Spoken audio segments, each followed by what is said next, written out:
Thank you very much.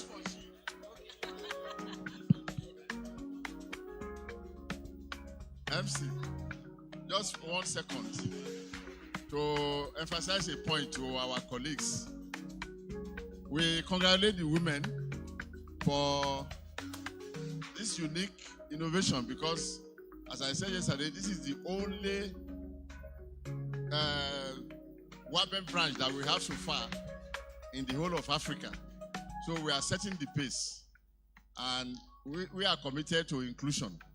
Now, Mrs. Ogungiri, she made a point during her presentation. She took part last year in the National Engineering Innovation Competition being handled by the National Academy of Engineering, which is the highest engineering body in the country.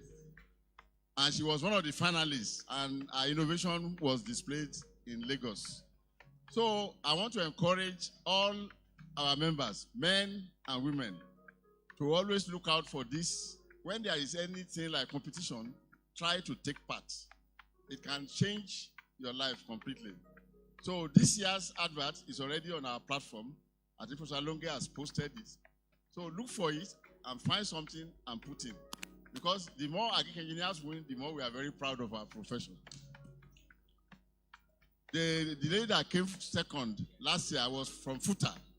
And the money has gone up. I think this year is going to be 20 million naira for the first prize. So, and a company is bankrolling it. The idea is that what you develop should be scaled to the market. So take advantage of the opportunity. Thank you. MC. Thank you very much. Yes, please can we put our hands together for the women? Let us celebrate them.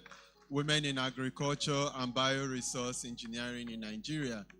And we will not shy away from the fact that they have displayed their account details. So your donations are highly what? Appreciated. And I know you will not let them down. But then the women are equally saying they are not competing with the men. But it's still women that says what? What the men can do it better. So we expect them to do it better. But if you check the presentation and what they produced, you will see that it is synonymous with problems of women. Is that correct? Very correct.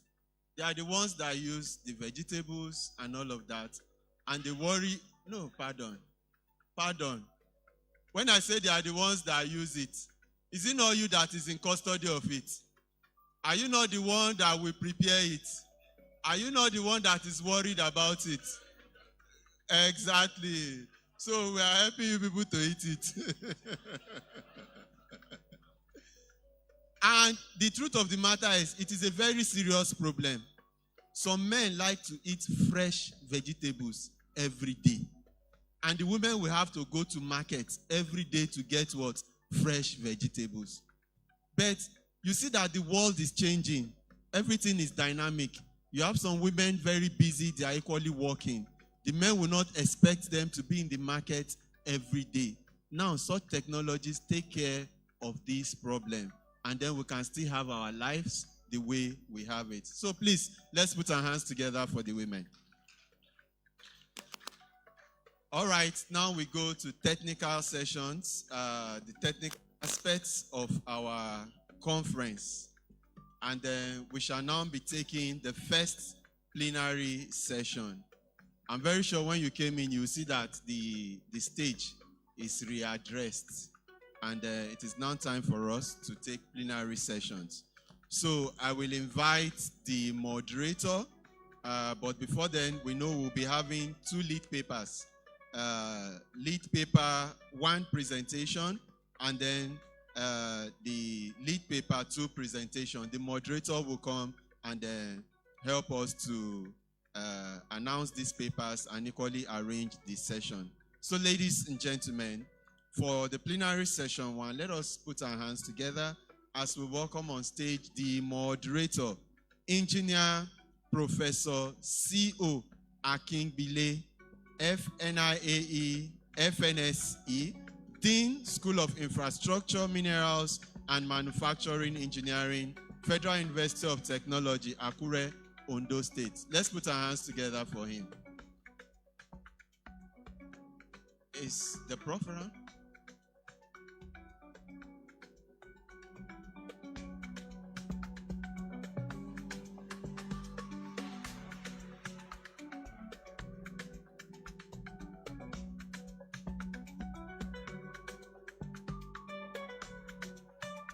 Yes, we will do that. I want to use this opportunity to introduce our fathers again. They were introduced yesterday, but some people were not here yesterday. The first on the line is Engineer Professor Fola Lasisi. The first Vice Chancellor of the University of Uyo, and the one-time President of Nigerian Academy of Engineering, and is a man of many colors. There's something I didn't say yesterday when I was talking, and I want to repeat it today. You know, Nigeria once made, I think Obasanjo time, there was this poverty eradication, a program called poverty eradication. So that thing was going on. Professor Lasisi told us one day that all over since he was born, even himself, at his family level, he has been trying to eradicate poverty, and he has not been able to eradicate it. And the country said they want to eradicate poverty. And I look right and left and see my children trying to look at my property. I say, what are you doing? You want to, you know, I'm a poor man. You want to inherit poverty? You better work for yourself. So after him is Engineer Professor Gabriel Ayodele Makanjola, the first national chairman, national president of Nigerian Society of Agricultural Engineers. I know Makanjola because of the machine he designed, a goosey sheller that is a yam pounder that is making waves all over. And then we have the first number in the Nigerian Society of Agricultural Engineers. These are the pioneers. And we also, Alonge is known to all of you. Engineer Professor A.F. Alonge, the one-time national chairman of Nigerian Institution of Agric Engineers. And our own man, Engineer Professor M.O. Fabrode, they are all seated here. He's greeting. And our father, the National Secretary of NIAE when I joined, Engineer Professor Sabas Asegu.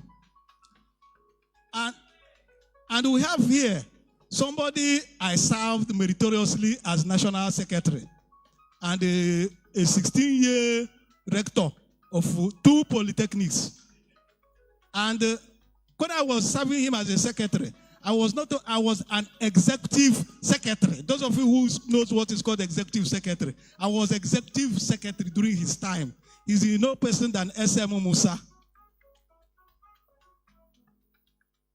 And the man who was my external examiner at my undergraduate at University of Nigeria, Nsukka, in the person of Engineer F. Adeniji, he's here with us. Papa, welcome, sir. Adeniji. Yes. And we have Engineer Professor Tejdin Olayanju, my good friend. Welcome, sir. Yesterday, there's a man I saw, I was asking someone whom he is. Were you the director of irrigation and drainage in the Ministry of Water Resources? Okay. Not close. You were a retired director.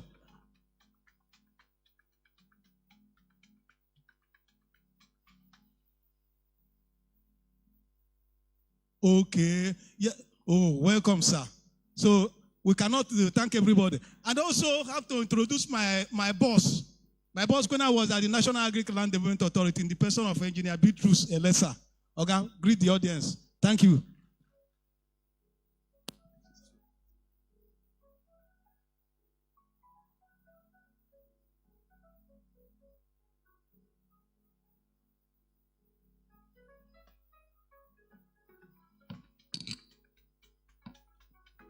Okay, Thank you very much. A round of applause for our National Vice Chairman for that recognition. But before we continue to these plenary sessions, I would like to know if our lead paper presentations 1 and 2 are here and ready. Our lead paper presenters 1 and 2. Okay. Thank you very much. So, ladies and gentlemen, may I now invite to moderate this plenary session, Engineer Professor T.M.A. Olayanju, the former VC of Landmark University. Can we please put our hands together for him?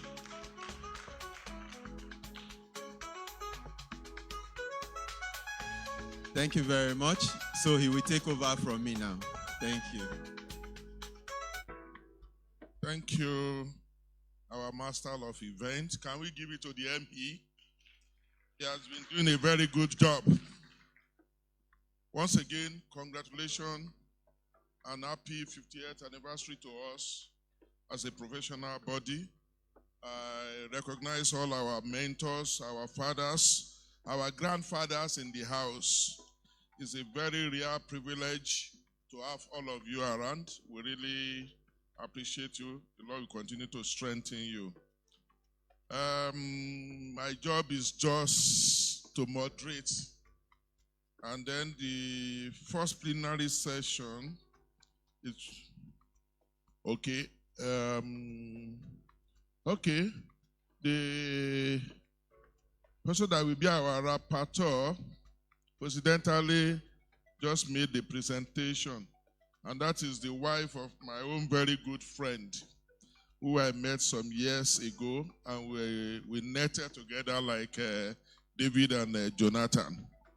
And that's Engineer Dr. Mrs. O.C. Ogunjinrin. I think she was around before. So she is going to be our rapporteur. Otherwise, we ask Waben to give us somebody else. You know, what a man can do, a woman can do better. And I'm an advocate of the United Nations Sustainable Development Goal. And SDG 5 talk about gender equality. And when we talk of gender equality, women will say, we don't just want gender equality anyhow. We want it on merit. So can you just volunteer somebody for us? Okay. All right. Engineer Dr. Mrs. Ogunjinrin is going to help us do the rapping. That's the work of a rapporteur, somebody that rap. And then our lead paper, one presentation, is going to be, you're welcome, sir. It's going to be from the Executive Secretary of the Agricultural Research Council of Nigeria, ARCN. And it's going to be presented by, you're welcome, ma. Okay, you went to, okay, from WABEM now to NIE.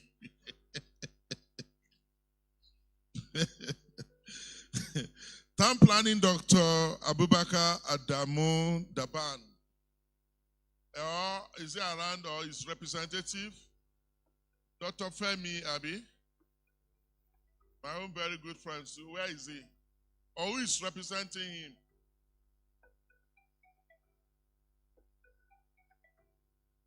Dr. Femi, we were together yesterday.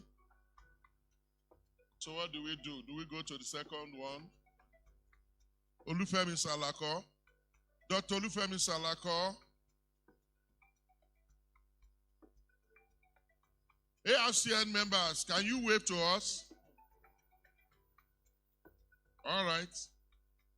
Dr. Olufemi is on his way. Can we give it to him? Olufemi Salako,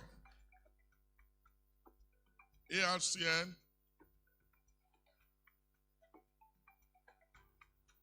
I don't have this.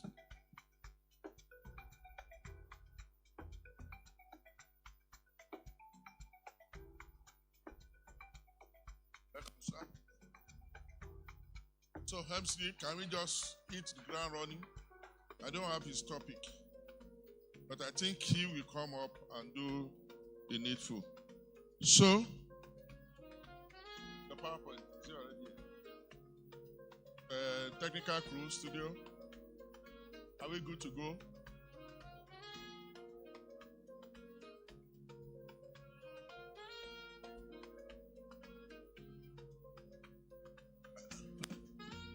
BG. Okay, for the second one. Okay. I was thinking it's going to be one after the other. Since I'm not the moderator for that one, you said separate one. But let me go ahead and also invite so that we can take it one after the other and save time. The lead paper 2 presentation is going to be made by our own very good friend. If you say professor, it's good to go. We say doctor is good to go. And I met him many years ago. And we were together on one IITA project. Myself, himself, Professor Raji, and then the ED of NCAM now, Dr. Kamal. We were together at the International Institute of Agricultural, Tropical Agriculture, and we are working on the issue of mechanization. So Niji Lucas, easy to go, Farmer Niji, just simple like that. But don't mind him, my stomach may be rich. He's a very rich man. You're welcome on board. So it's going to be the second presenter.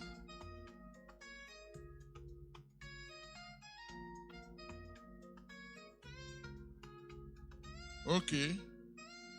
So I think we are good to go so that we can save time. But I think there may be a little challenge. We may also want to sit at this side so that we can see what is going on. I don't know. For me, I want to look at the PowerPoint presentation. So most of the time, we leave this place, go down there, and probably come back. I'm not too sure how you want to go about it, sir.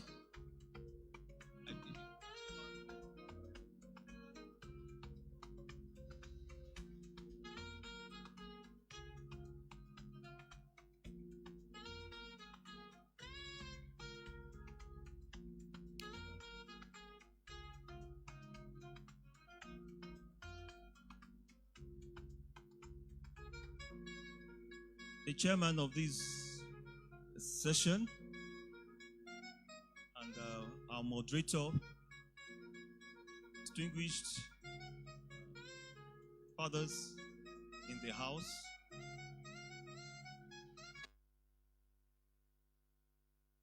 members of the National Institute of Agri-Engineers, ladies and gentlemen, media, good morning.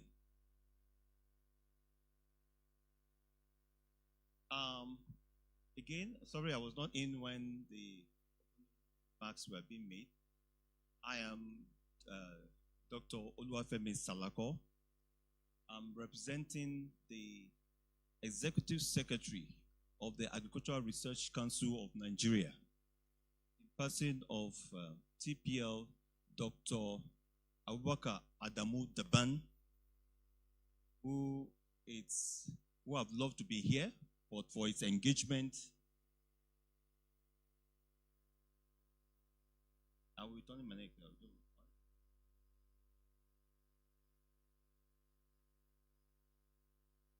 So, in the person of TPL Dr. Abubakar Adamu Daban, is outside the country on official assignment. So, I'll be presenting his paper .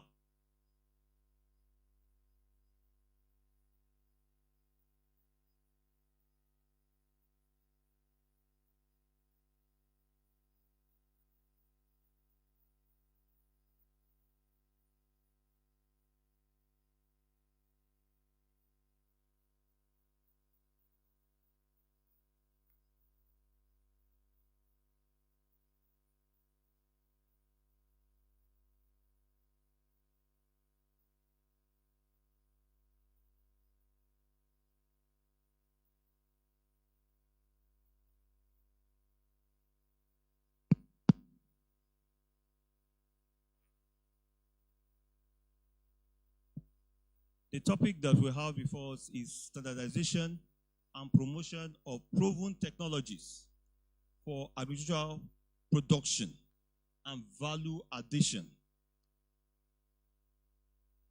Now, quickly, without wasting time, the content, it's next slide. An introduction,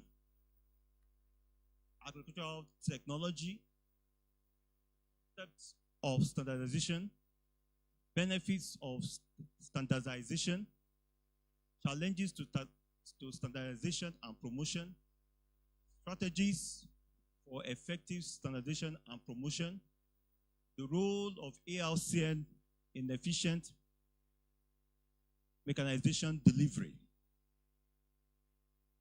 Next slide.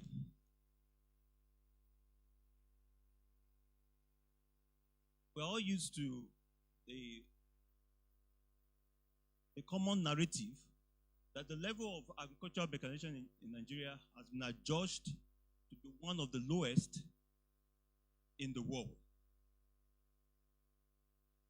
We have that Nigeria's level of mechanization is at about 0.027 horsepower per hectare, which is far below the FAO recommendation of 1.5 horsepower per hectare, according to our native document of 2022.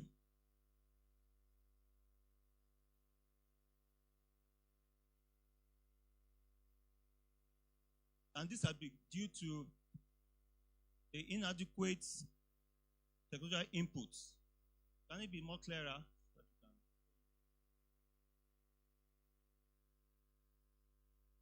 Technical.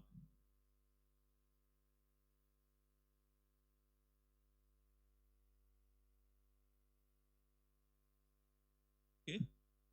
Technological inputs in land preparation, crop production and processing, livestock production, processing, including which includes storage of both crops and livestock. We have,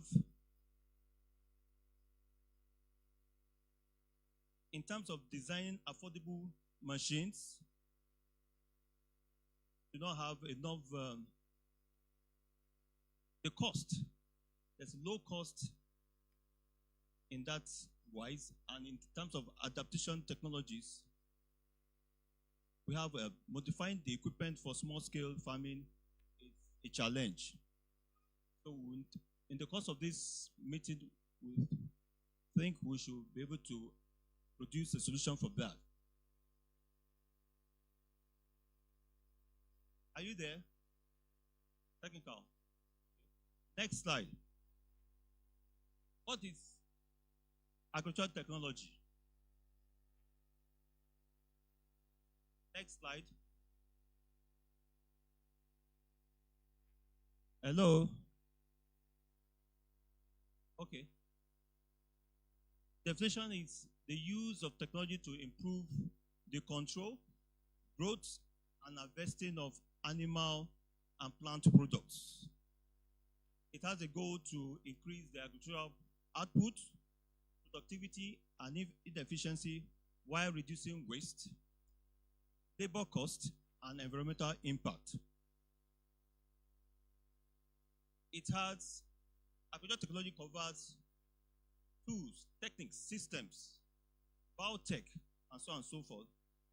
And the essence is to bring about improved productivity, timeliness of operation, reduction in drudgery, and enhanced precision and labor saving. Next slide. The contribution of technology in agricultural development in Nigeria across value chains of animal and crop production, processing, storage, marketing, and transportation, and value addition cannot be overemphasized. This has brought about improved productivity, timeliness of operation, reduction in drudgery, enhanced precision, and efficiency in farming practices. Labor savings, reduced physical efforts, increased productivity, and crop yields, just to mention a few.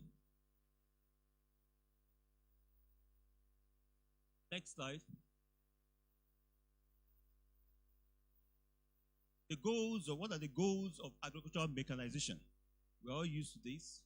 Basically, it's for increased productivity and efficiency, reduce labor costs and drudgery, improve food security and safety. Next slide. The concept of standardization.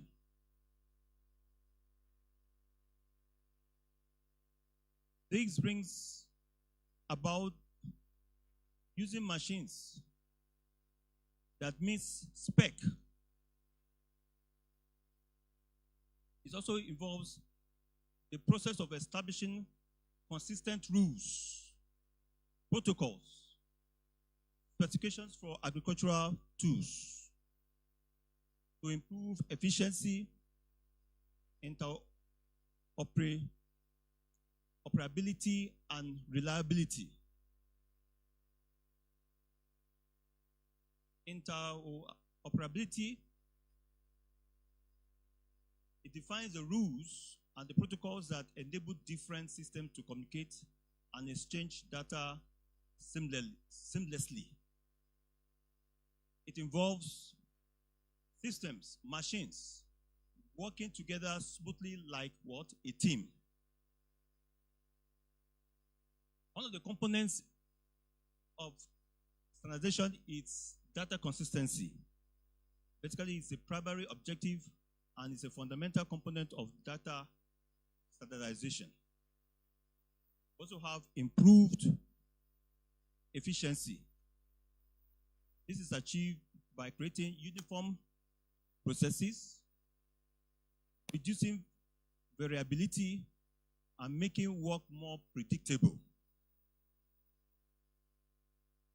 Another concept is quality and safety. Standards have been designed precisely to ensure product processes and services are reliable, effective, and safe for use. Now,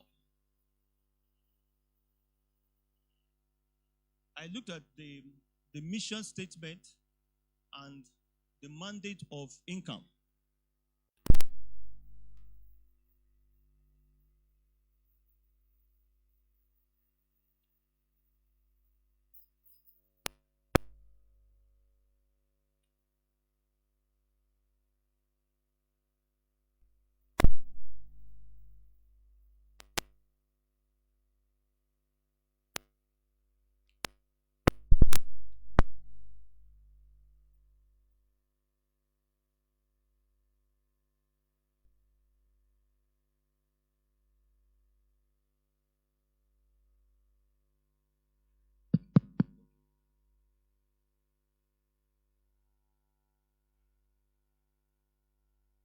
So from the mandate, especially number 3 of the mandate, as seen on the website of NCAM,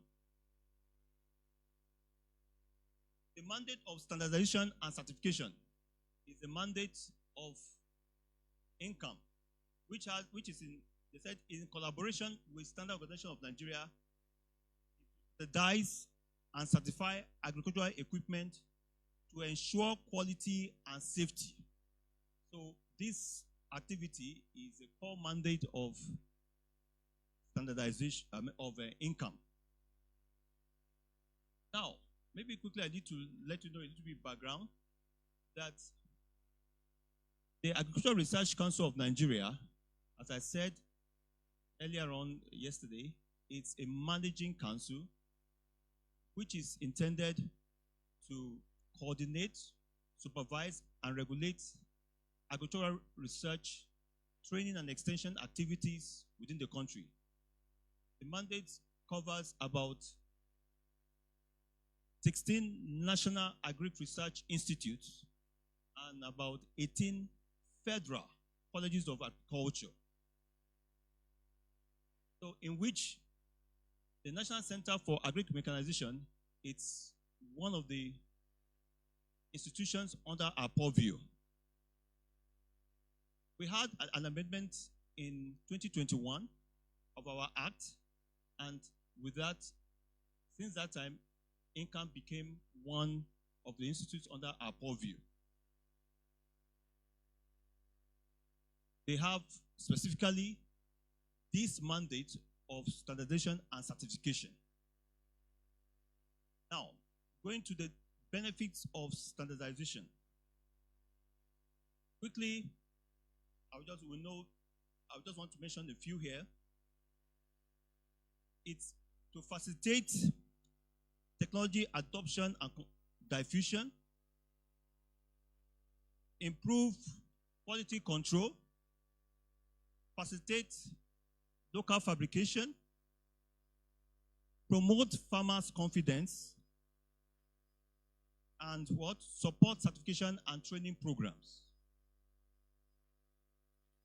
The essence of standardization is to be able to meet with international standards. Whatever we are producing, we want it to be compatible and competitive with what is available in the international market. It's to increase market and access competitiveness. Is to promote efficient use of resources, promote environmental and friendly practices, and improve food safety.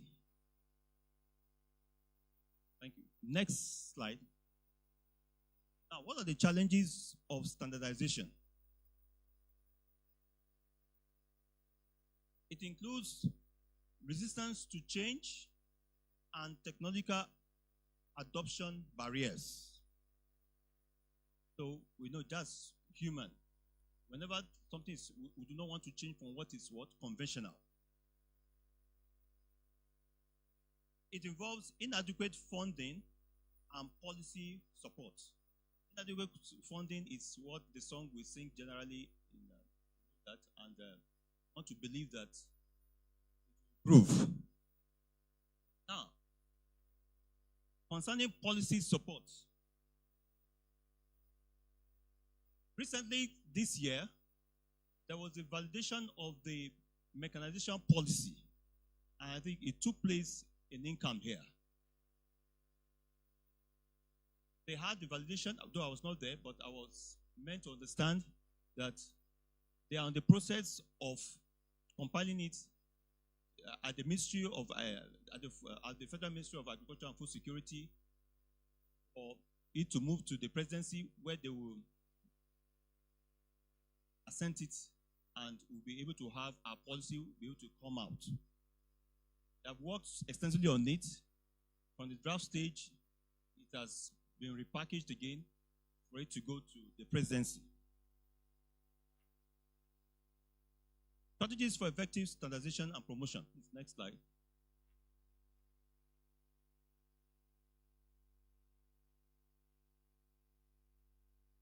The implementation strategies should include strengthening, extension, and delivery services. I just speak about 3 there.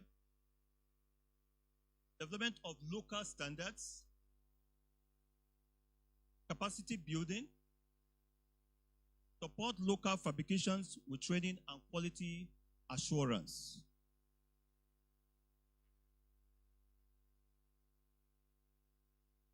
Next slide.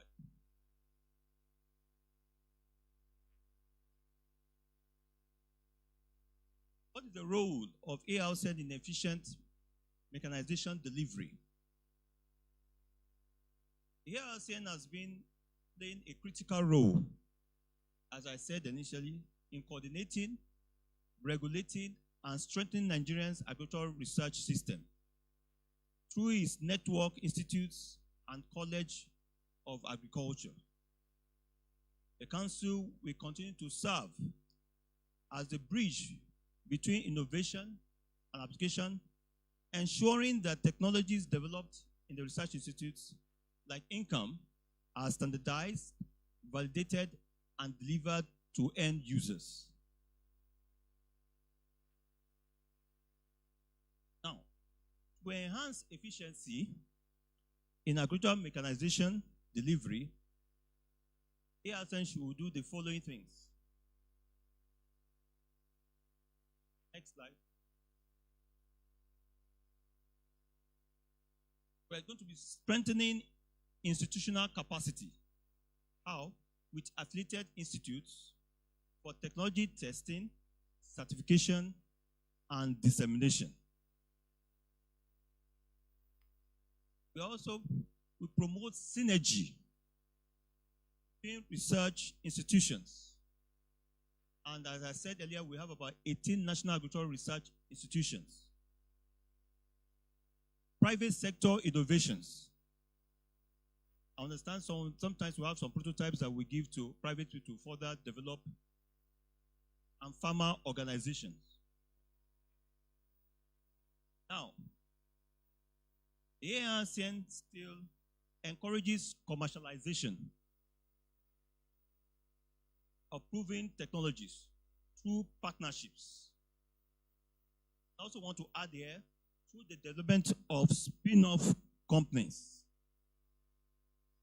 Now, what are spin-off companies? Let me start earlier. At our 2021 Reformed ASN Act, a window was being opened, was being added to it, in order to enable our research institutes to be able to commercialize their technological products. That window was the insertion of spin-off companies. It's a public-private partnership kind of arrangement with the research institutes that allows them to be able to commercialize their research findings. So I do not know whether the NCAM has taken steps in order to register a company as a spin-off company as a result of this policy. Great. So that it also involves moving from raw commodity production to value-added processing to ensure that mechanized tools are not imported in curiosities, but standardized, locally fabricated, and affordable to serve our farmers. Next slide.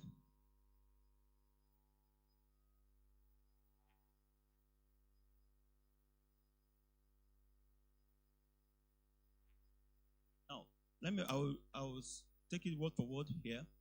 Ladies and gentlemen, the ES said, I'll repeat his words. I wake up every day with deep pain and concern as I watch our dear farmers, rain or sunshine, still going to the farm with simple tools like hoes and cutlasses.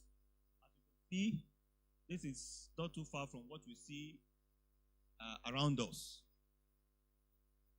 In many of our farming communities, this routine continues day after day, and the level of drudgery involved has weighed our people down for too long.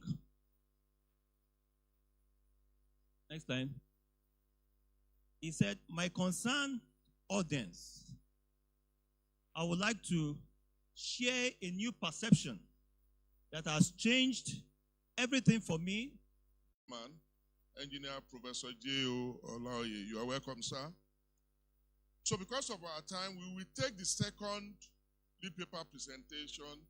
Then I know we may have questions, observations. So we just note it, and then we take them together. So I quickly invite the second lead paper presenter, Farmer Kola Adeniji, who is not just a citizen of Nigeria, he's a citizen of Nebraska, USA. So you're welcome on board. Thank you, my brother.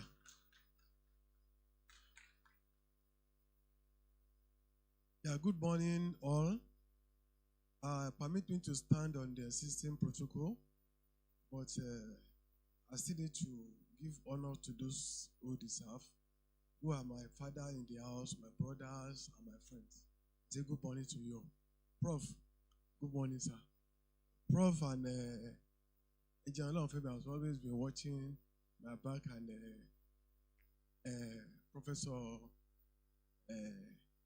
Alonge, all the things. So let me quickly go to the business of the day. So standardization and promotion of proven technology for agricultural production and value addition in Nigeria. I'm actually going to be talking from the practical experience on base of what I've been able to do and what I've been able to experience for the past almost 34 years in agri-business. So, introduction. Nigeria agricultural sector holds immense potential to feed the nation, drive the industrialization, and generate the export potentials. But we have not been able to do that due to some certain reasons, which are likely underutilized due to the absence of standardization. That's what we're going to discuss about today. Then we have developed immersively technology from a cassava processing to a mechanized farming system. And coming here yesterday, I saw what NCAM has been able to do about mobile processing for their palm oil processing line, which is one of the best things that can actually happen to us. So this paper advocates for a national framework that ensures standardization, certification, and structure the promotion of proven agricultural technologies, especially those that enhance production, efficiency, value adding, and youth engagement. Very important. Youth engagement is very important because the way we look at agriculture in the past, a lot of people are not ready to do it. And I keep on telling people that agriculture is an unusual business. So whereby it's not like oil drilling, it's not like all those local government work that you are able to do. So we need to make it a little bit look sexy. So that's one of the things we have needed to be done. So current situations. So at Niae Group, I told you I'm going to talk from experience. Our experience across the mechanization, we have been able to mechanize especially maize and cassava farm the way it's been done in any part of the world at Niae Group. Then food processing. We've been able to standardize the food processing. I could recollect the day I met Prof. Olayanju and Professor Raji. So nothing like automated gari fryer then. I developed the first automated gari fryer in Nigeria. The first one brought from Brazil couldn't work. It couldn't work. And one thing about when you do reverse engineering, you need to adapt it to the local standard. That's why when you go to some of the stores abroad, when you want to buy even common shirt, you say UK size standard, US standard, Chinese standard. So size 8 and not even size, even for the shoe. So for us, when we want to set up a standardization in Nigeria, we don't just copy and just enforce it in Nigeria. We have to adapt it to our local standard in order to make sure that it works. So I developed the first gari fryer using firewood. I took it to IITA. They saw it, everything works. I pack everything, I go. Because I believe that I still need to do more. Now, I've actually released the 5th edition of gari fryer. Because I did not stop in one gari fryer. I was improving. The first one I made was firewood. The second one I used charcoal. The third one I used coal. The fourth one I used elements. So now I use diesel and I use gas now. So my gari fryer is only used in Nigeria. It's being exported to most of the African countries. Recently, I'm discussing with a Caribbean country to export my products from Nigeria, even the flash dryer, the fryer, to some of the Caribbean countries so they can use it to standardize their cassava production there. So, from the experience, what we've been able to gather is when your machine is not standardized, the provision of standardized equipment, the low awareness, the weak linkages, then the limited finance, and incentives. I can categorically tell you that most of the equipment I've been able to design on my own, I spend my own personal money on R&D. No R&D support from any other government. And my machine can stand anywhere in the world and is profitable. So how many people will be able to develop a thick skin to put all his life saving in developing and research for a machine just for the country to grow? So why institutions like NCAM, NRCIT, and EG Group have made significant strive to develop and fabricate functional agro-processing equipment. I keep on telling people that when you design an equipment, that's not the whole. When you do a prototype of an equipment, that's not the whole. The prototype cannot actually give you what it is. Your equipment, when you design, must actually be rugged enough, must be able to process whereby it's users-friendly. Secondly, it must be able to actually be profitable. So a lot of people buy equipment today, they don't enjoy it. They cannot even pay the back on the investment. Because when your cost of equipment is cheap and your running cost is high, you are not in business. When your cost of investment is cheap, your running cost is high, you are not in business. But if your cost of equipment is high and your running cost is low, you can compete with any market. And that is what's happening to us in Nigeria. That's why when we finish our production, we say we can't compete anywhere. Our rice cannot compete even with the imported rice. Our starch cannot compete even with the imported rice. What's the reason? Because we feel that agriculture is just a miniature business that you don't need to really do a lot of investment. So when your overhead is too much, it takes all your profit. And that's why we are not competitive anywhere in the world. That's why we cannot export.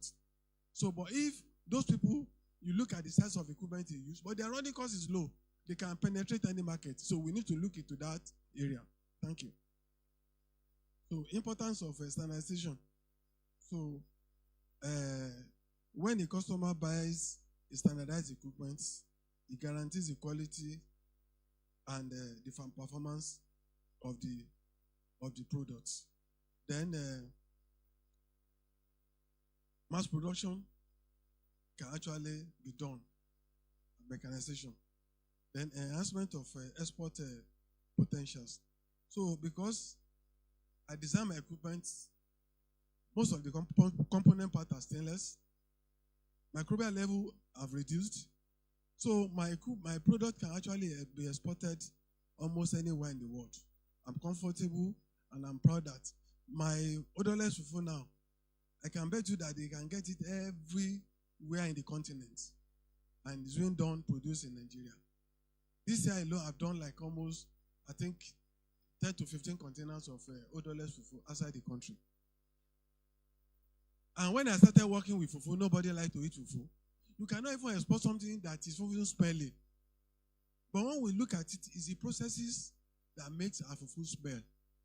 So when you have a good processes and you now have an equipment to actually do all those things, a lot of people like eating fufu. But since it does not smell, it's not only meant for Nigerian consumption. Most of the people that consume fufu in abroad mostly are not even Nigerians. They are Cameroonians, Congolese, Togolese, all the African countries, they consume fufu more than what we do. Because we've been able to perfect the fufu production. That's one of the key words. When you perform your equipment and everything, it's better. Another one we are working on is our yam size is supposed not to be bigger. We have to have a yam size maximum of 1 kg. What are we doing with when we grow yam and your yam is almost 5 kg? You cut part of it, and your dress one before you go there is actually spoiled. So our yam size are not supposed to be bigger. They are supposed to be smaller because when you do the miniset and the yam seed control the size of the yam. And I can see that NCAMs have actually developed a yeast making machine that can make the hips. It makes it more easier. And I've done some analysis on yam farming. We don't even need to stake yam. The staking of yam due to the limitation in the past. So if yam grows and just cover the ground, you still get a better yield. So we remove all the unnecessary drudgery in the production of all those farm this thing. So yam, you don't need to you don't need to stake yam. So all those taking of yam, part of overhead, you remove it out of it. They let your yam cover the ground. And instead of us setting up a yam barn, We are now storing yam for another 6 months. Depletion and everything setting. Why don't you irrigate the yam farm so that we don't even need to store? You can grow the yam round the year. Since it's also more 4 to 6 years. Those are innovation we need to bring in. Like the Gari now, we found out that Gari is supposed to have a uniform sizes. But because of the limitation of the sieve they are using in the past, that's why you have some Gari bigger than the other. Now, we are making Gari to be standard, like Semo. That's another thing we are doing. So we can't meet the food production and we still leave it there because our father, they have limitation in the area of processing.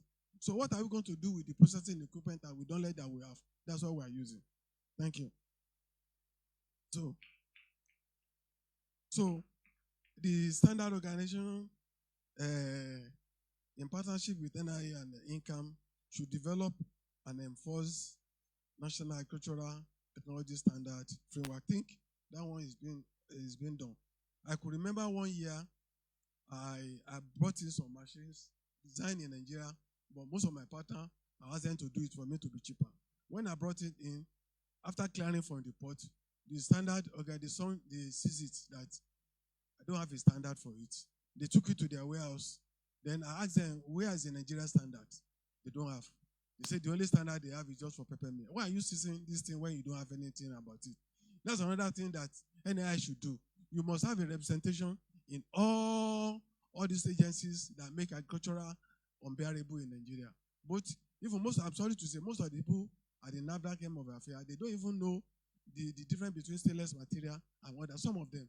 So all those things, we have to look at it and we have to actually work with them to see that for us to take agriculture to the next level, you don't need to actually frustrate the people who want to do their usual business. So the role of Niae Group and similar investors. So Niae Group established in 1991.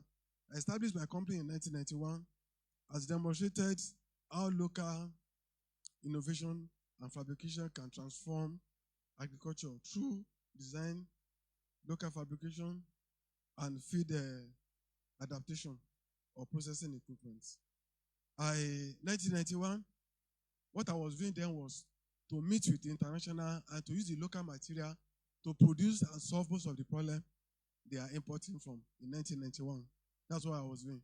And most of the eateries you see in Nigeria, they started using my equipment in the 90s. When we were still having only one Mr. Biggs. Any other eatery that set up in Nigeria, I was one doing oven, display counter, being marine, even the board they are using to me, I was one doing it for them. Even up to the UAC, the machine they use in folding gala, the gala folder, we call it Audi machine. I was one doing most of the things that folding gala for. What I was doing then, I was just using the local material to solve the problem. That's what I was doing. At the time, I was using car spring to do meat mixer, to cut meat for all these sites the UAC were doing there. So the Gurudi machine that I called the Gurudi, I developed all those Gurudi machines and everything for them then. So I've used a lot of local technology to see what we can do and to build up to a standard level. Then, Niae Group Smart Agricultural Model. The model I'm using now is that I do end-to-end. I develop the farm, mechanize.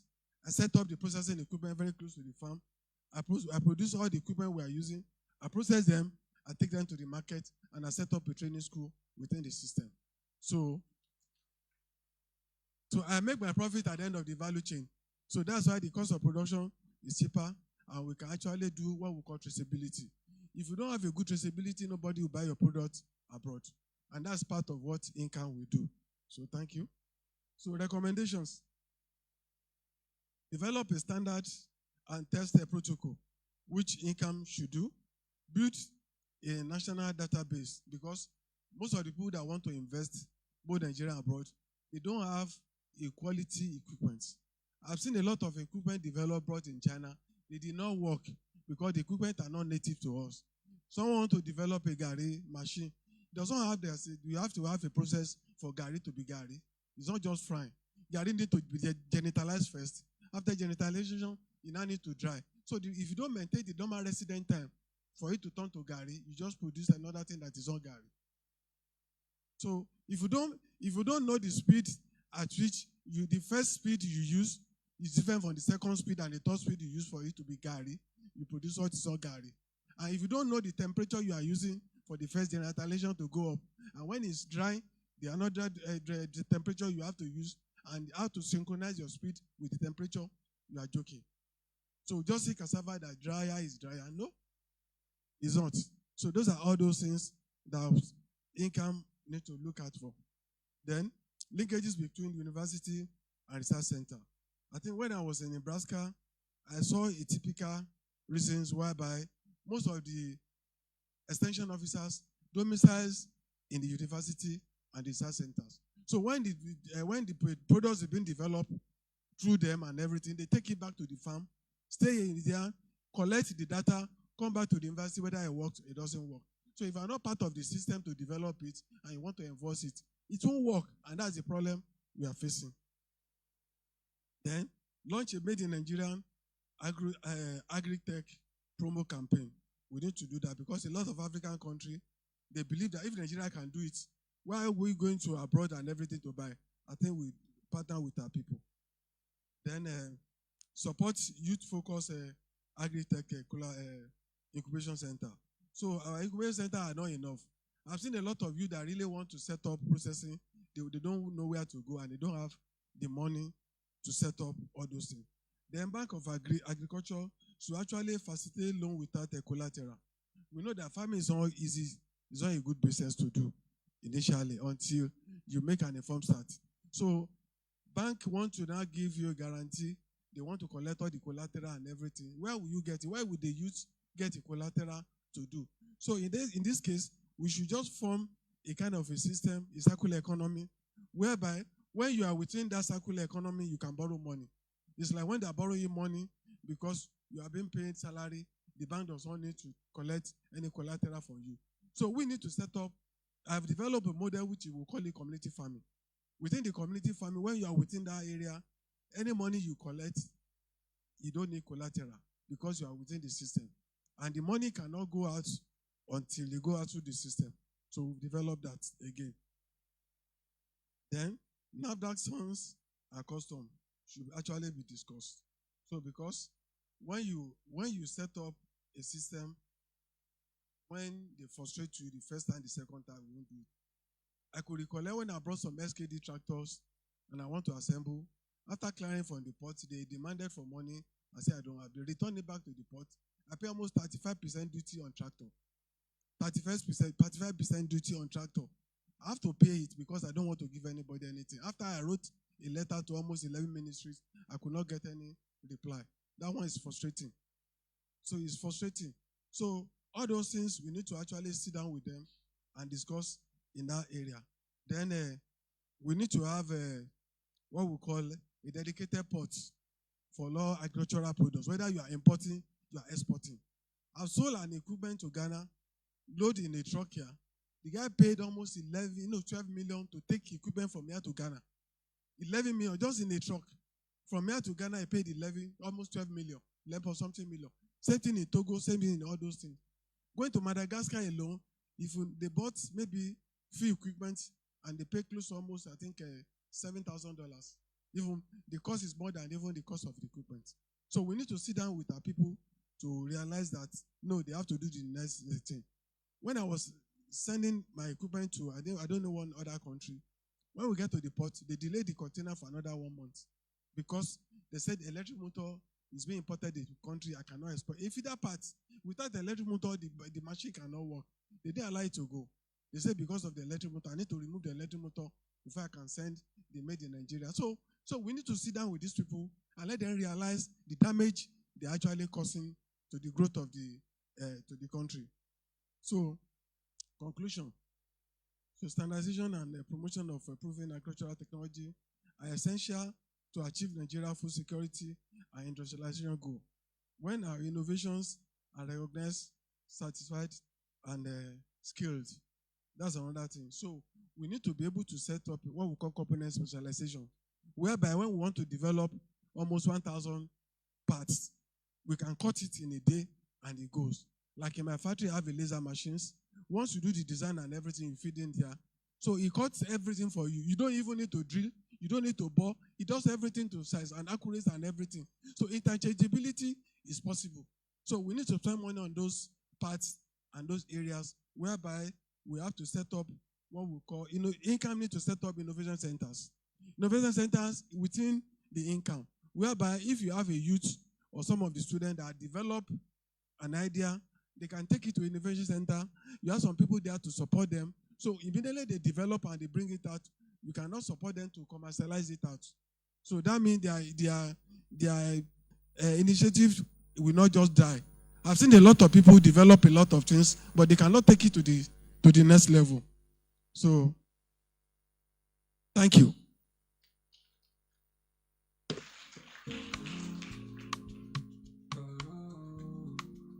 Thank you, Mr. President. Thank you, sir. I want to invite, Dr. Femi Salako. And before we go on, I think the committee people have announcements for us. I'm standing on the existing protocol. My name is Engineer Demilui. I'm the chairman. Is it the chairman now?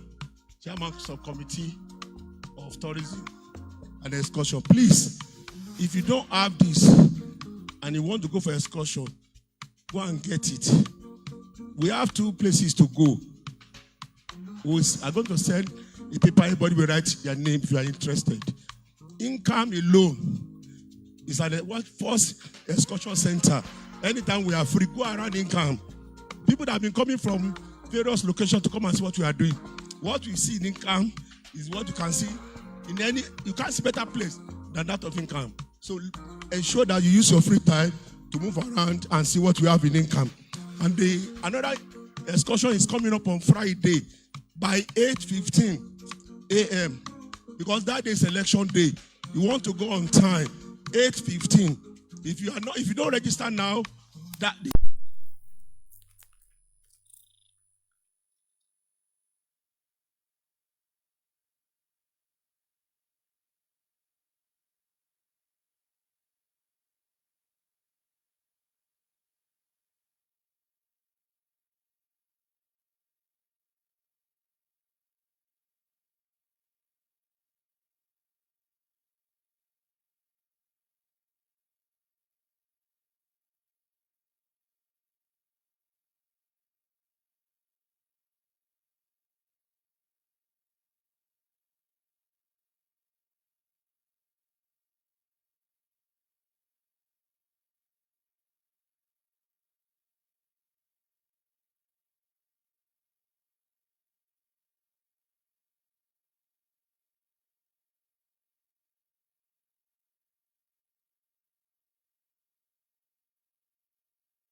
one of our mentors has indicated that he has one observation to make.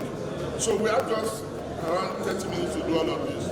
Professor Faboroni, there's no mic. You just have to try and be audible.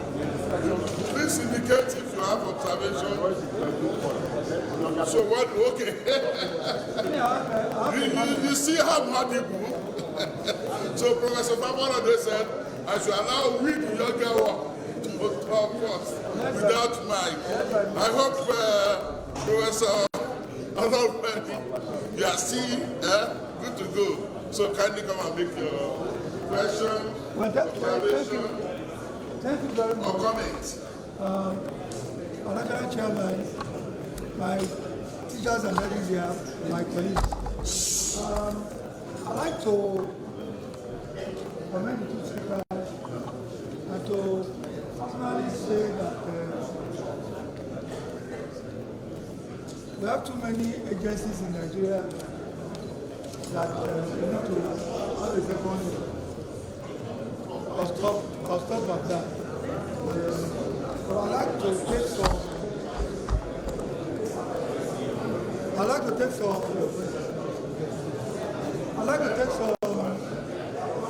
recommendation from the council's paper and the college account of the keynotes. But let me correlate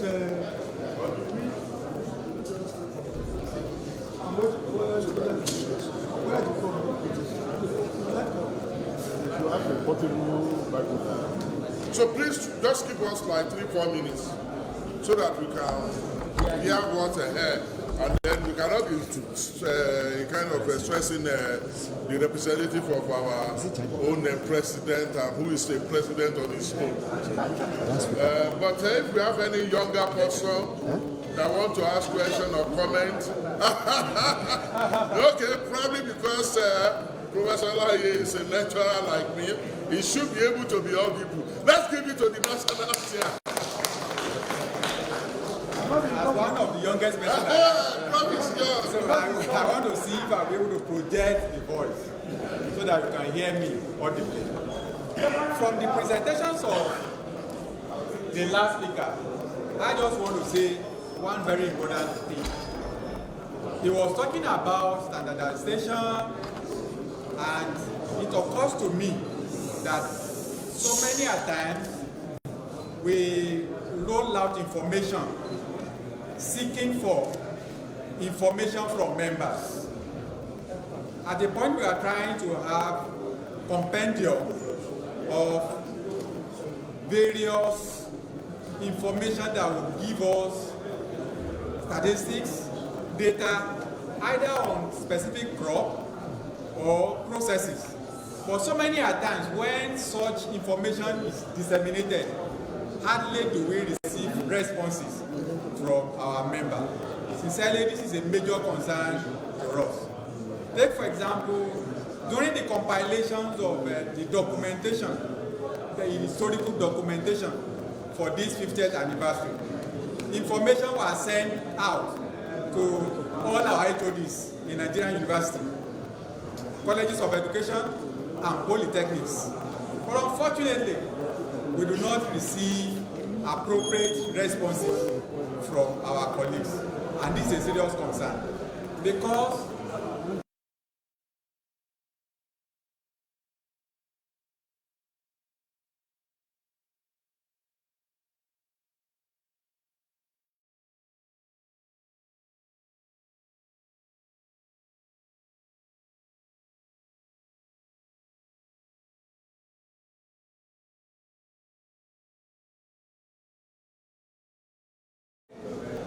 if we make request for you to give us information, we discover that you are not taking them so serious. I want to challenge us and I want to appeal to us.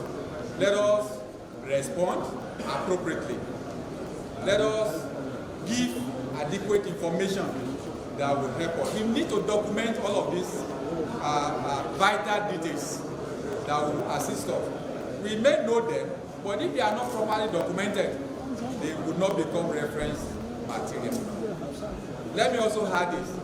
We have been asking you to update your data, to update your portal. Please, how many of us here have updated our portal? Can we just raise up our hand? You see, only 5 or 6 people now. It's working, please. Except your network is having it. Please, and please, take just 3 minutes. It will not take you more than 3 minutes to update your data. Go to the portal, click on the link, and the next thing is you will insert your membership number. Thereafter, you will update your record. We don't want you to be changing your record now and then. We only give you the privilege of updating that record once. We lock it up.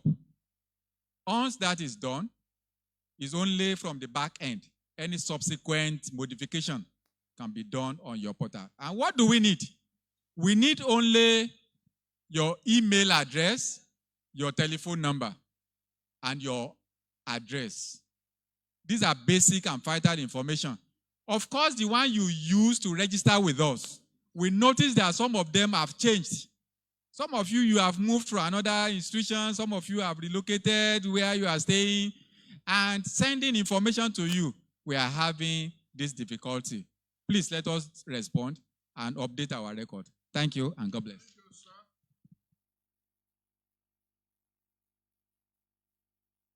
Thank you very much. So I'll just go back to, I want to commend the speakers and to say that for the numerous agencies in Nigeria, I hope at one point our government will summon the necessary courage to do the right thing. Until and when research centers, agencies and all of that are self-funding, even including ministries, if not 100% for ministries, we will still be in this rat race. It is very important. And even the government has not done that. We, research centers, including schools, should on our own ensure that we do things that will generate revenue. Let me thank Niae Lucas, whom we all know. Is someone I'm sure we're all very proud of.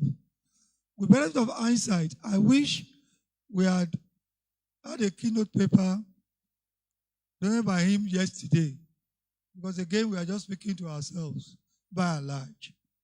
Which this presentation was made yesterday with the luck we have with those there. So for us, the organizers at every level, I think at our opening ceremony, we should bring forth this kind of presentation. Because after the opening ceremony, they will disappear and we'll now be talking to ourselves. And it doesn't make any mark. I want to congratulate Niae Lucas. Please, let's keep encouraging him. When the minister and governor was moving around yesterday, I asked Niae if he brought his tractors. He said no. So I told the minister that Niae Lucas assembles tractor in Nigeria. He was stunned. He said, I know Niae does not like to waste his time, not emphasize, waste time with government agencies. But I know NCAM is an exception. We will try and work with the minister and see if we can make a difference. I personally told him I will try my best and see what happens. So please, again, in conclusion, when we have this kind of gathering and we are expecting the politicians and policymakers, this kind of presentation should come when they are there. We should leave our ideas and integration to when it's our own alone. Thank you very much. Thank you, Mr. President. Professor Mike Faborodi. Thank you, Chairman, and our speakers. I think they have spoken very well on the need for standards and what we must do. And Niae is a practical standards person. Because if he hadn't applied standards, he won't be as successful as he has done. And he has narrated the tales of the difficulties he has with the Nigerian market, the Nigerian system, customs, and so on and so forth. That really is the tragedy of our country. And we won't give up. We keep on trying. At least this particular exhibition has been a very good outing for NIAE.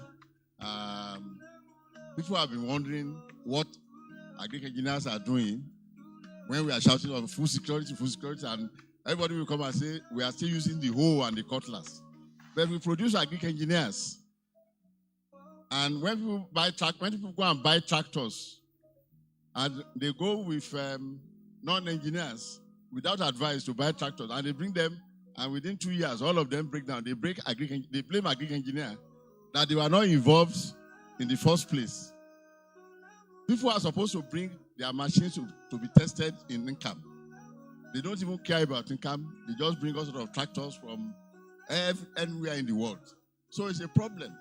You know, that the director of ARCN said NCAM should work with Standards Organization of Nigeria to maintain standards in actual machinery. But unfortunately, the International Standards Organization has tried to bring Nigeria on board into the system.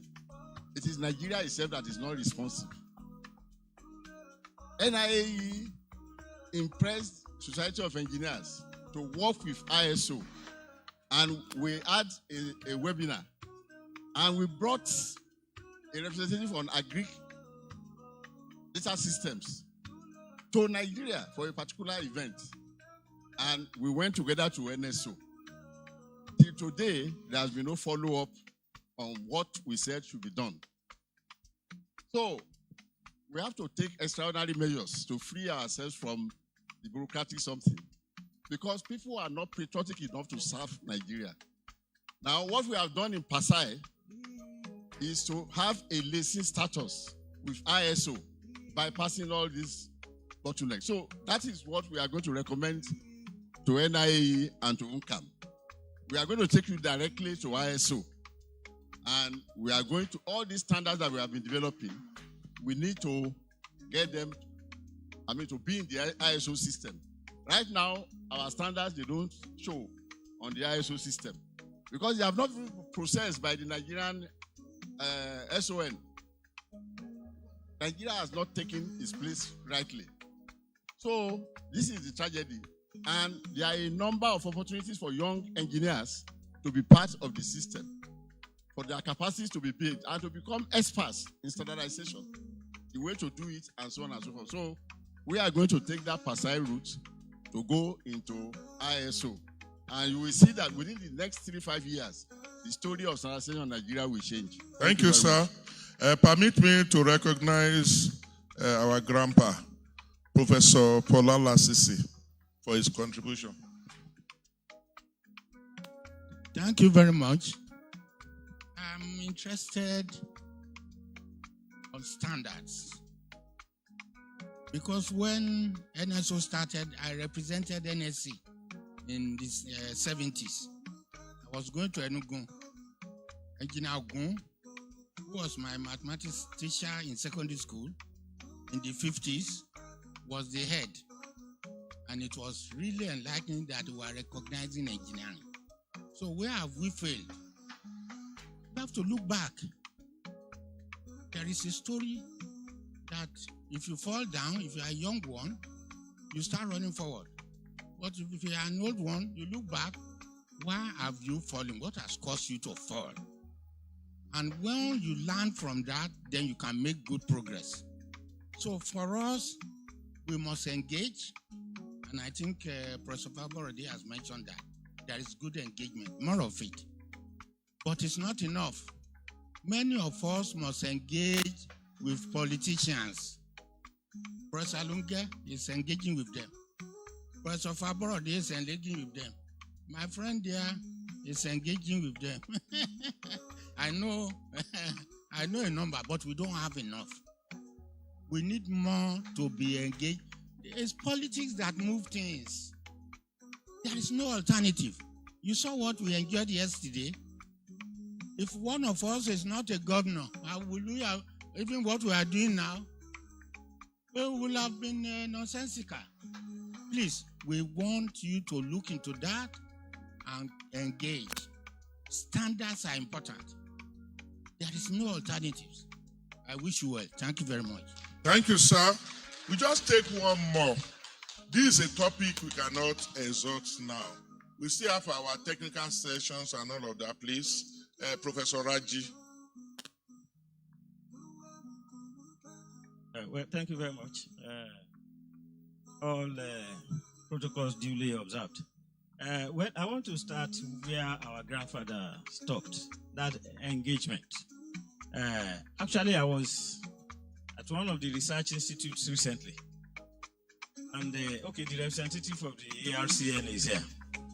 And the executive secretary of the ARCN came and challenged that institute. your products, we are not seeing your products outside. Well, he was sincere about it, but I looked at it.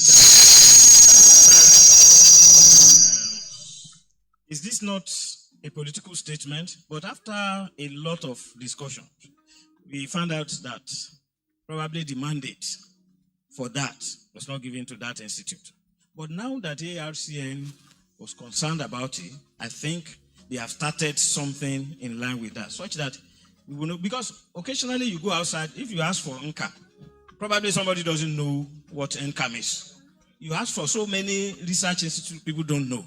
But now if we roll out products, meaning that research outputs, both at the institutes and the institutions, academic institutions and research institutes, when they see our impact in the society, somehow, not leaving our research and concentrating on that, because the National Incubation Center is doing nothing about it. So we should have impact so that our research will have productive output outside. At the same time, this engagement with the politicians and the federal ministries will also result in the institutions being empowered to do that. A situation where, like he has said, you want to export and then the Federal Ministry of Agriculture is not involved. You want to import, then the Federal Ministry of Agriculture is not, taking people who are specialists along. Then at the end of the day, we'll be having things that are not useful to us. So, well, a lot of people are running away from engaging with politicians, but we cannot run away from it. It is not possible. It's not possible. Of recent, I was in a university. I was reading the visitation panel report there, and I found it, very, very. I don't know the adjective to use. Because it was like all the extant laws, the rules, and provisions have been left aside, and people are just walking the way they like. So at the end of the day, the whole university is in the disarray now.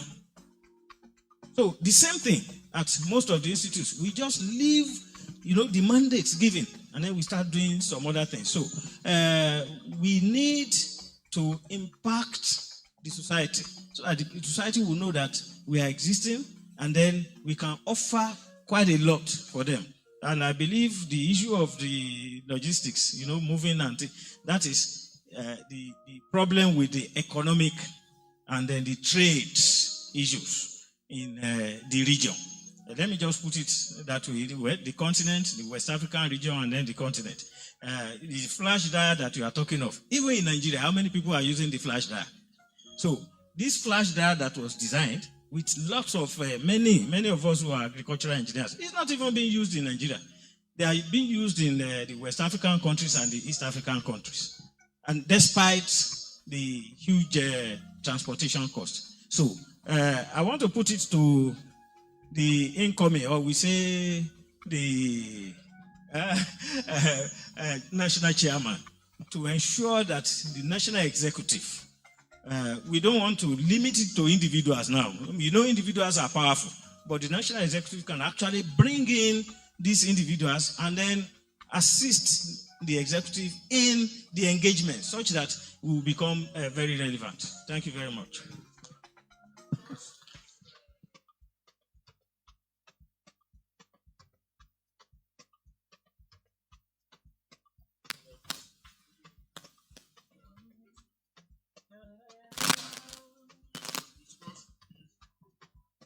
So on that note, let me call on Engineer Professor Alunge.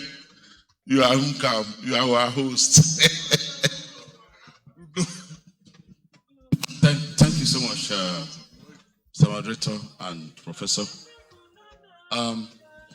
We appreciate the presentation by our brother Niji Lucas and all he's doing at in Ibadan, now the offices across, and ARCN.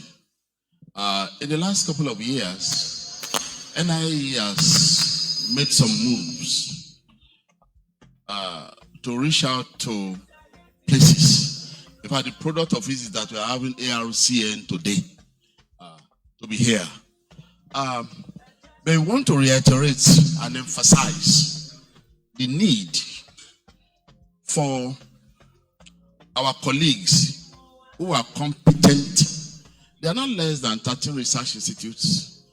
And we also know that a few of them are not agri-engineers or engineers. That scenario have to change.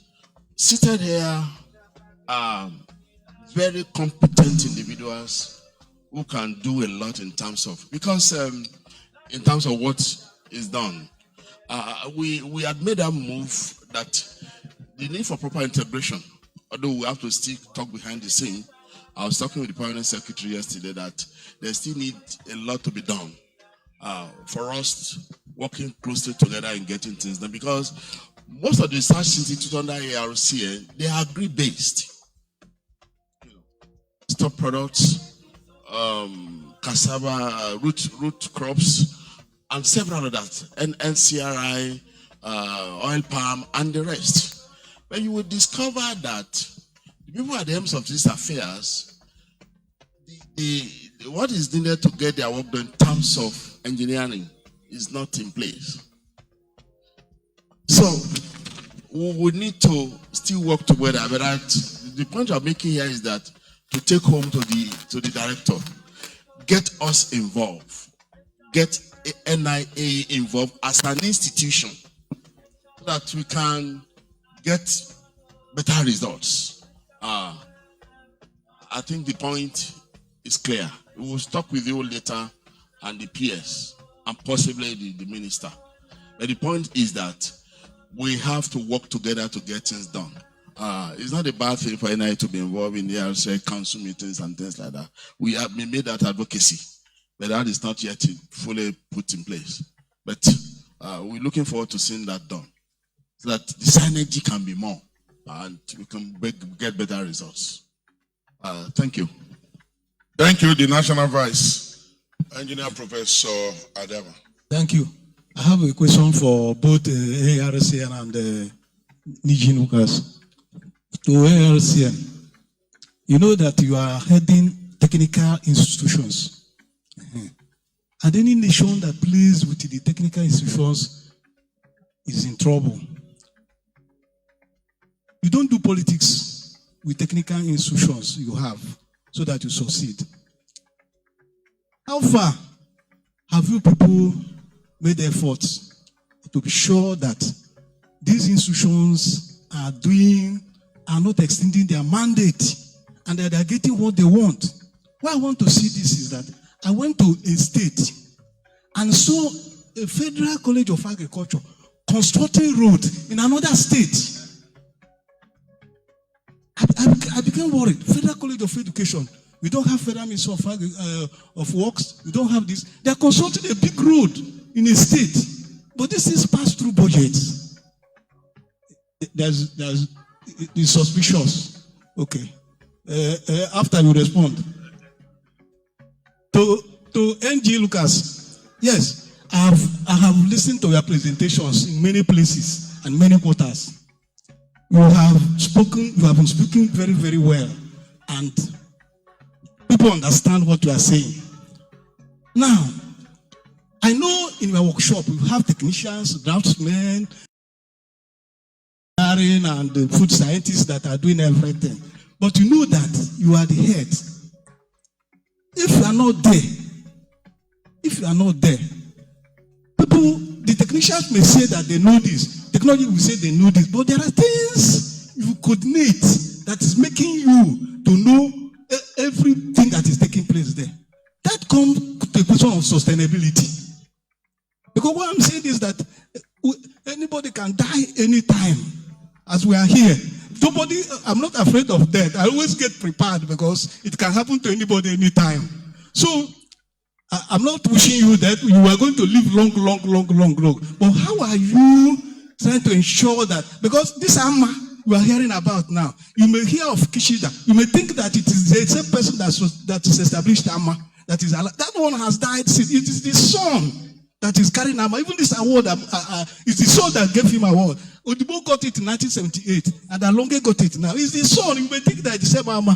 So what arrangement do you have for that? Thank you.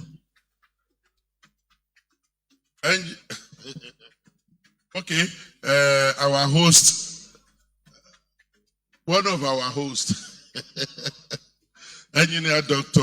Ademiluyi.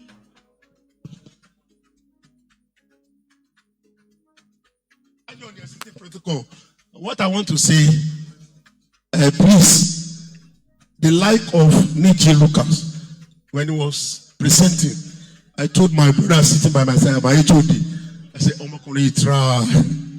we need to encourage him. We need to encourage him. But I'm going this way.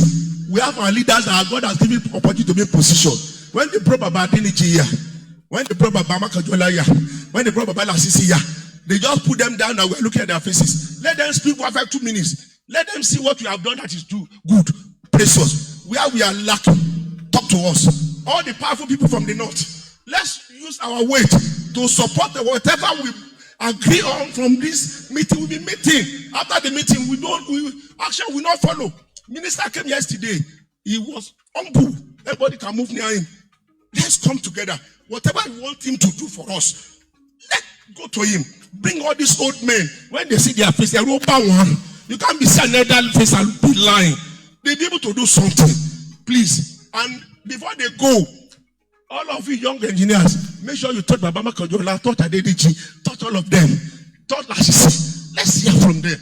They are the one that make, in all the institutions that I know, Agri-Engineering institution is the living and solid one. And they are the one God has used. Please, the next thing is, whatever we discuss should not just stay in this classroom. Let there be action. Let there be result. Let Agri-Engineering, if the whole work, other cannot move Nigeria forward. Let Agri-Engineering move Nigeria forward, and we shall move it forward. Thank you very much. Thank you, Prince Ademiluyi. For me. Engineer Gabi Mohammed from AFCN. Good morning, sirs. Our fathers here and our professors, my lecturers, I greet you all. Stand on the existing protocol. I'm Engineer Gabi Mohammed Ndana from Agri-Research Council of Nigeria.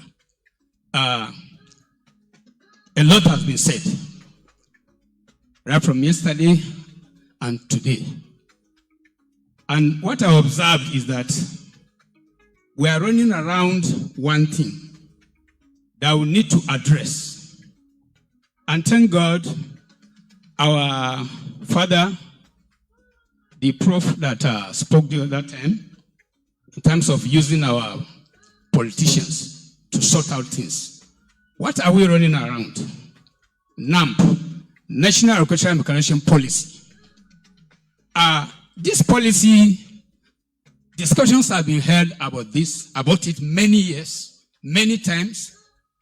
Even recently, just as the representative of our ES mentioned in his presentation, there was a validation workshop held here in NCAM recently. And that is the story year in, year out. Please, I want to draw our attention to this. NIAE officials, the ESCOs, our funding fathers here, I want us to do one big job. What is the job? If we keep on meeting on this National Agricultural Mechanization Policy and we don't use our funding fathers and then the NIAE officials to liaise with those that are concerned, in fact, we will continue to talk on standardization, testing, certification, anytime we gathered for this NIAE conference. Why I'm saying NIAE has to come in. Yes, the ministry cannot do it alone. ARCN cannot do it alone. We have people here who can press buttons here and there and make the policy to come to stay. And if it comes to stay, the issue of standardization, certification, and testing, especially standardization, will be highly recognized, and income will come to play fully, because that policy is more for income than any other institution. That is on policy, national agricultural mechanization policy. In respect of the question, Professor not Alonje, my brother here, he raised about a project. I want to at least say something before my ES representative will say something about that. Project going on in another state, being done by one of our federal colleges of agriculture. I want you to understand that not all projects are for the college, especially with this political or democratic dispensation. Most of those projects you are seeing are constituency projects routed through the colleges. We have them also routed through the research institutes. It's for those senators, some House of Reps that are, sponsoring it through their constituency projects. And that's why you are seeing it outside the state where the college is domiciled. Thank you very much.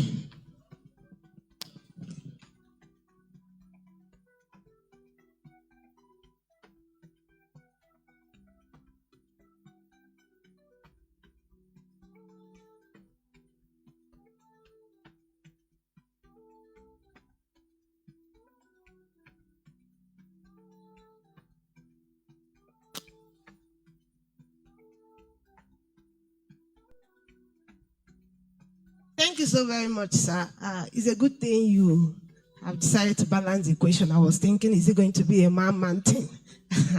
I'm so grateful. I want to throw my weight behind the very last point Engineer Adeniji talked about, youth empowerment and the ability to assess some of these no collateral rules from BOA. I had an experience, a very ugly one.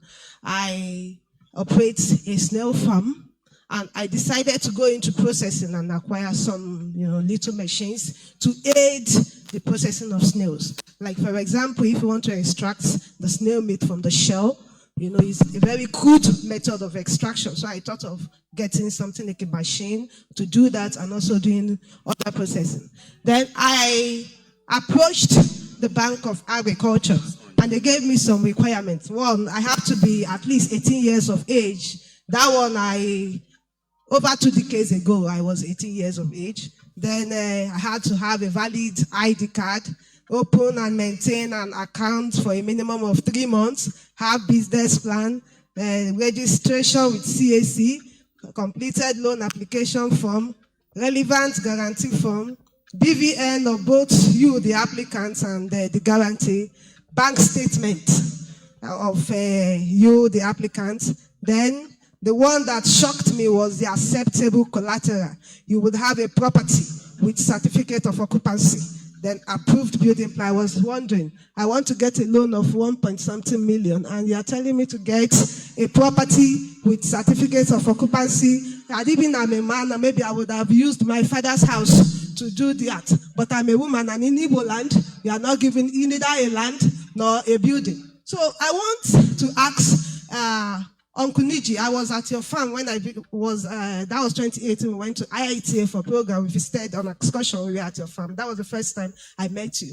And I was so impressed that we have people like you who are driving this vehicle. And there are so many young persons here, agricultural engineers, young engineers that want to venture into this. But funding has been a major issue. And accessing funding is like, I don't know whether getting Canadian visa or USA visa, which one is easier.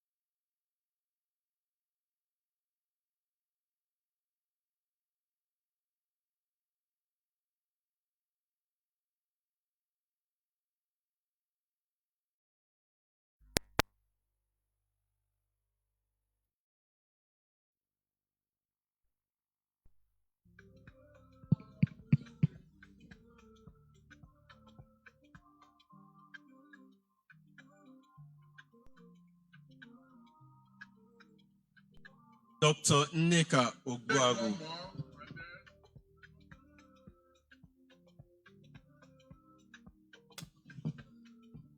Thank you so much, the moderator, for such a beautiful opportunity.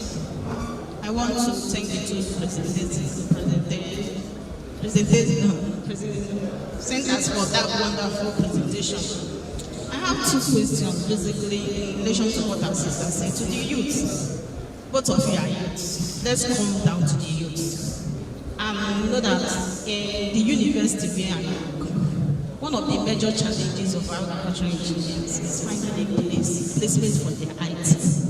We never knew that we have such a beautiful place like this, where we can showcase our little ones. What is it they are actually doing? So I want to know, what do you take our students for IT placement? If you to please want to know what is the requirements for that. Then secondly, I want to relate my question to the current, because recently we are supposed to inculcate OPE into our programs. How much have they done to inculcate what we are talking now, standardization, into our curriculum in agriculture engineering? Thank you so much. Unfortunately, is coming back to begin with the question. Engineer IT, Chioma, instead of Okay.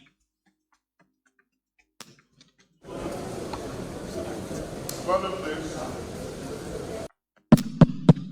You can use this.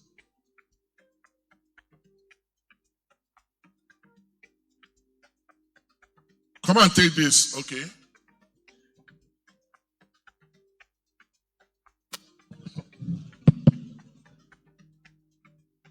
Good morning, everyone. Okay, my name is Engineer IT Uchuoma. I want to commend our speakers for their presentation. And all right, I have just two questions in response to your presentation. The first is about, I picked interest when you are talking about standardizing yam production, that we need to have a uniform size of yam. Then I was concerned because I do know yam comes in different variants, species, and all that.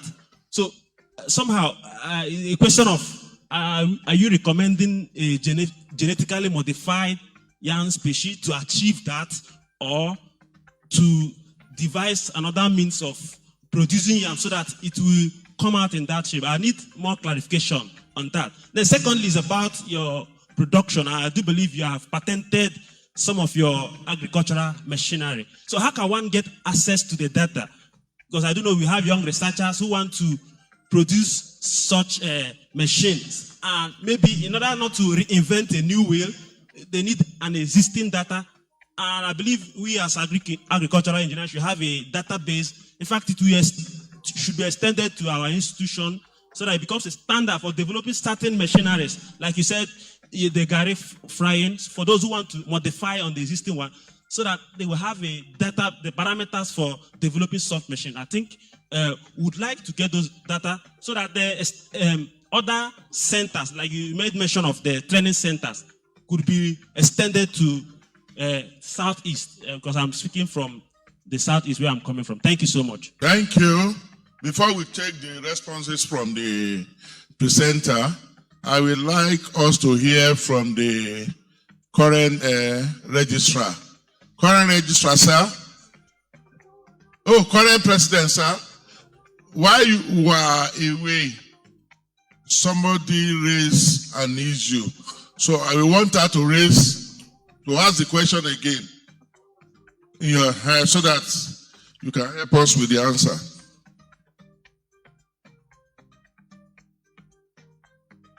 The president, sir, when you were away, I asked a question that has to do with current, and that is standardization and current, and how we are supposed to impute them into our CC mass and so on. So I don't know how the current can help the institutions to inculcate this into our program.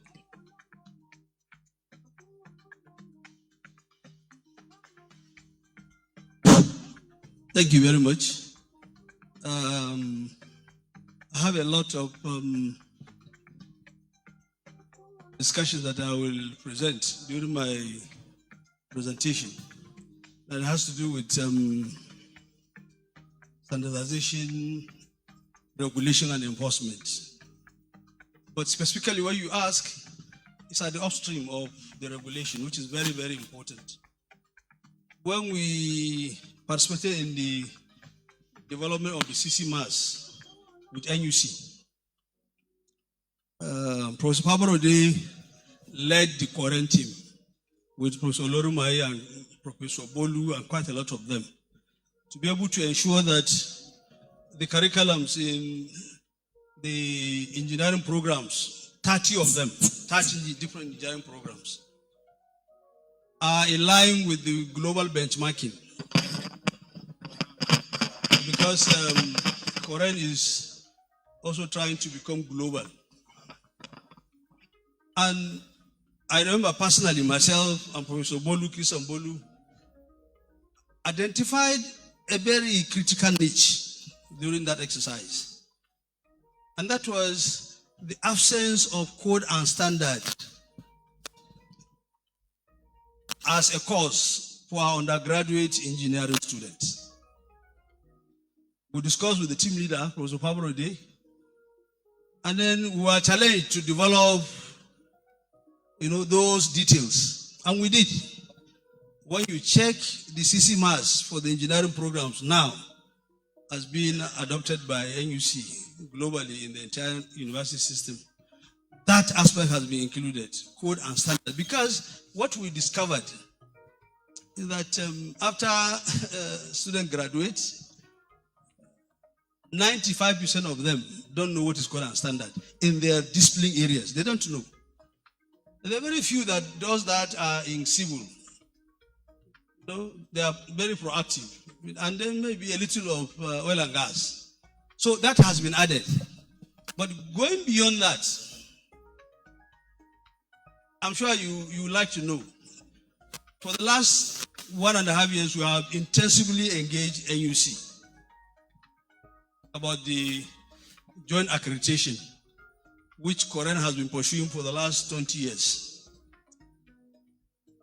We triggered a change of policy in this country. Koren triggered a change of policy in this country. Because for the first time, NUC and the Federal Ministry of Education accepted to have joint accreditation of programs in Nigerian universities, not only engineering, but we made that submission and we justified it, we defended it.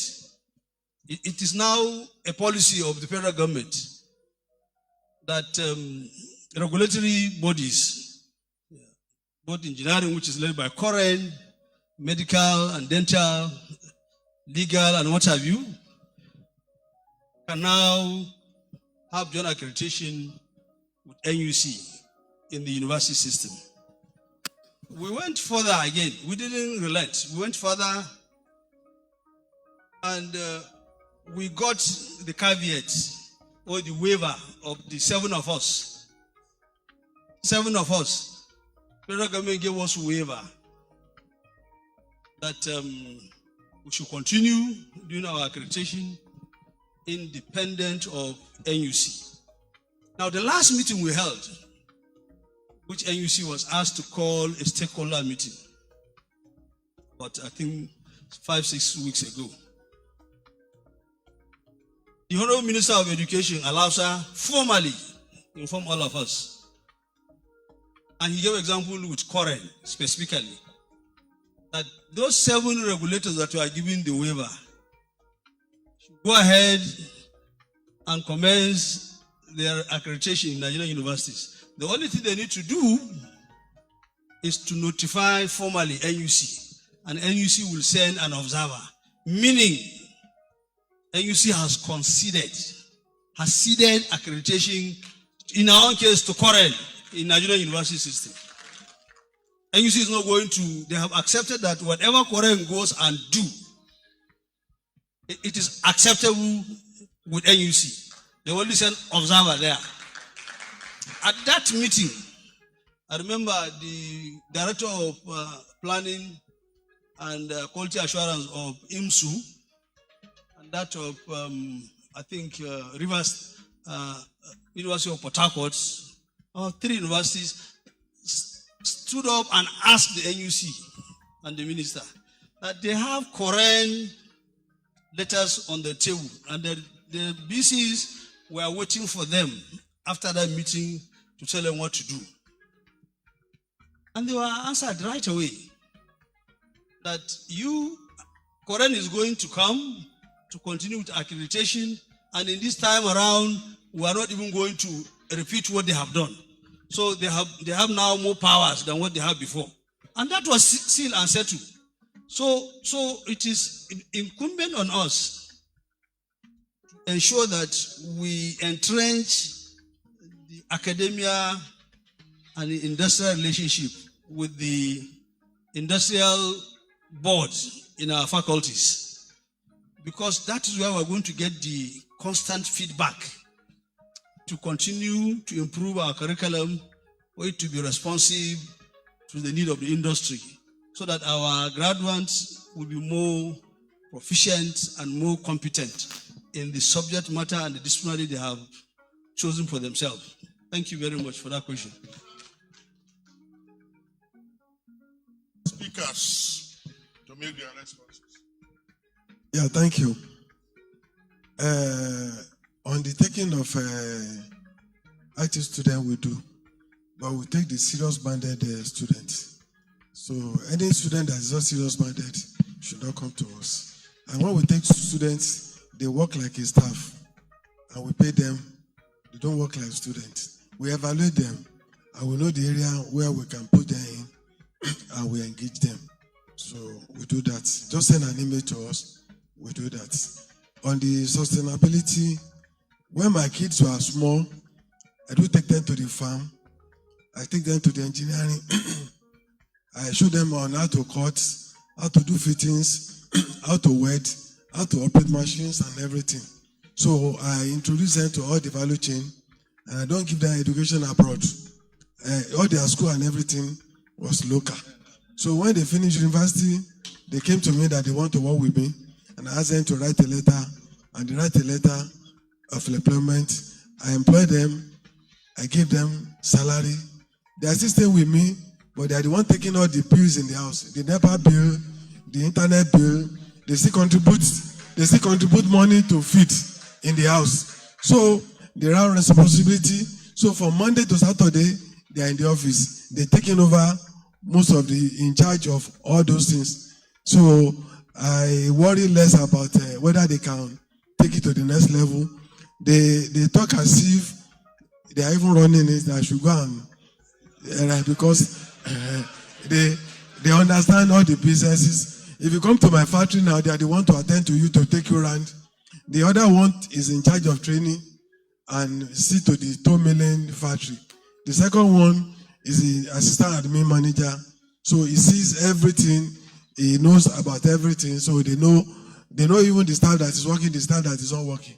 But I still tell them to be learning. So that's for that. About the reason of the fund, I do demand driven. So I put in all my money back to the business. And before I start the business, I look for the market. And I do the EOP for my farm to know how much I'm going to spend on the farm. And I look for the market to know who will buy the market. I know the cost I'm going to sell. I know the profit I'm going to make before I do anything. Before I farm, I have the market. Before I process, I have the market. If you want to buy my product, if you don't deposit money, I won't sell to you. I won't even produce for you. So I won't. So I do demand driven for all those things. So and I return my investment back to the business. I've never borrowed kobo from any bank. I've never borrowed any money from any bank. So I put all my things in what I do. And another thing is that I don't use my time to do something that other people can do easily. I further look for where I can do things, monopolize it for a little time, make my money back. And I'm not actually celebrate my success. I develop an equipment, I made an equipment, I leave it, I make another one. I don't patent any of my equipment. And my business model is quite different from any other business model in Nigeria or even part of the world. I do business, I train people on the same business I do. I do equipment, I set up the same business for people we share the market together. I haven't given them part of my market. So that's the model of my equipment and my business model. So we enter the same business. I provide them with the same equipment. I give them the same training. I believe that we all want to solve the problem. It's not only me solving the problem. So that's my model about that. So any other question? I think I've answered it. Oh, thank you.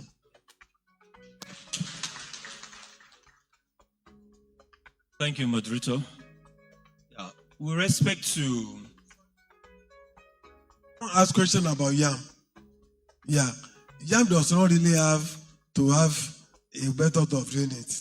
You know, when you prepare the soil, well, most of the root tuber crops. So the first stem that is coming up is going straight. But when it meets a disturbance, it goes left. Maybe there's a lump or a stone, it will go left. So when it meets another one, it's just like a snake. So you go this way. That's why you have your yam and everything there. If your land is not properly prepared, when it meets the hard one, then it tends to spread. But if you prepare your east very well, your first initial stem goes straight, and you now harvest to store food in the other one. And if your seed is not too big, so you don't need, you cut your yam seed very small. It's only when all those ones is all finished that it start bringing another seed. So you need to control the size of the seed, and you need to prepare your soil very well. It determines the size of the harvest you are going to get. Thank you. Thank you, sir. Now, with respect to the questions that was asked, that why is one of the colleges doing a road project? Please let me stand up. I want to say that what we do not realize is that at some point in time in this government, in Nigerian government, I think precisely during the formal Buhari's time, the House of Reps and the senators, before now, they were giving them their money, their constituency money directly. So at some point in Buhari's regime, they asked that this money be redirected through government agencies, to be released to them. So sometimes you look at, for instance, you look at our Greek budget or agencies, you see very fat. You'll be thinking that the research institutes, they are collecting so much money. You will not know that maybe close to about 80% of that money belongs to senators and House of Rep. So through their constituency projects. So I want to use this medium to say we should not just be academics, because I look at most of us here, we are from the university, and we're just screwed to the way the university system operates. We need to come out of that shell to know how the reality in Nigeria is, things are being done, and really know how these things are going, administratively. So that's what happens. So sometimes a House of Rep may decide to channel beyond, let me not say some things here, but they speak with some, provost or chief executives that we want to pass this project through your thing. And they arrange like that. And let me not say, some things happen, but that's what we have now in the country. So that's why those things happen like that. But to a large extent, they are agri-related projects. Now, there's a need to, we'll pass the message to the Executive Secretary concerning collaboration with the NIAE. Now, I want to just round up and say that while going through the exhibitions yesterday, I begin to ask, though I mentioned when I was talking that the narration in the past has been that agricultural research products, they are on the shelf. And we'll now be talking about what are the extension agents doing. Well, to a certain extent, we have extension agents, but it's not as strong as when they were being sponsored by World Bank. We all know the problems that Africa, Nigeria faces when external funding stops. Our government usually does not have the sustainability to continue such kind of endeavors. So what I would like to advocate is that we go into e-extension. I asked while going on that how many of these your products has been sold. Just tell me. In some places, you could not tell me very impressive numbers. So I want to advocate that let's try and develop documentaries about this research findings and put it on the air for people to get to know. Then ARCN TV, ARCN, we have an ARCN TV that will allow both colleges, institutions, and even, I hope you know that federal colleges of agriculture, we're also related, sometimes we have a lot of dealings with them. Because in the ARCM, we also, one of the things that we have been doing in the past, but because of lack of funds, we have not been doing much of it, is competitive agricultural research grant schemes. And we also extend it to the universities. In fact, in the last one, when we did a summary, we found out that universities enjoyed more of it even than our National Agricultural Research Institutes. So I would like to say that let us have these research findings in documentary form and expose it for the world. You see, we need to come out as scientists. We are too glued to laboratories and papers. We need to come out and sing our song and say that we are doing something. Because the general notion is that, some people, even here, I was asking my first day on Gala night, and I was speaking with somebody I just met, and I said, do you know about Agricultural Research Council and research? He doesn't know. He said, I don't work within the agri space. I work outside the agri space. He doesn't know. He doesn't care. So a lot of us, too, here, don't know what is happening in the agricultural space. And we need to be sufficiently interested in order to move this country forward and be saying things that the market women will also say who didn't go to school. So I would like to advocate that we try to move these things forward, because number one, we don't have ATPs. I don't have that sufficient number of extension agents to help us to promote our research findings. We don't have that because we all understand what is going on in the country. So I will strongly advocate for that. At ARCN, we can do it at the lesser price, subsidized price for you, because it's intended to serve the people and not strictly for profit's sake. Thank you very much. Thank you. I think as we begin to round up, we want to appreciate everyone. We have Huh? Yes. Okay, sir. Yes. Good morning. Yes, both. Yes. I'm sorry, I've been sitting at the back because I had to attend some official assignments online, so that's why I didn't come. But one issue that came up was about these research institutes, College of Agriculture, colleges of cooperatives that are under ARCN. They have been infiltrated by politicians, and it's seriously giving us concern in the ministry. The Honourable Minister is so much passionate about taking a step to stem this tide, and very soon we'll begin to sanction. You find out that some agencies who are supposed to be doing fisheries, for example, like somebody said, you'll find budgets, money meant for construction of schools, town hall, street light, everything, rest roles in their budget. And this has taken away the mandate from them. Because they make money on that, so they face to put attention on that and forget their primary assignment. So this is very giving us some concern, and we are taking some steps. And of course, in about 2 weeks, we need to have a retreat in Lagos with all the agencies, and the riot has to be read to them all. But the point now is, because of where we found ourselves, this geographical area we find ourselves called Nigeria.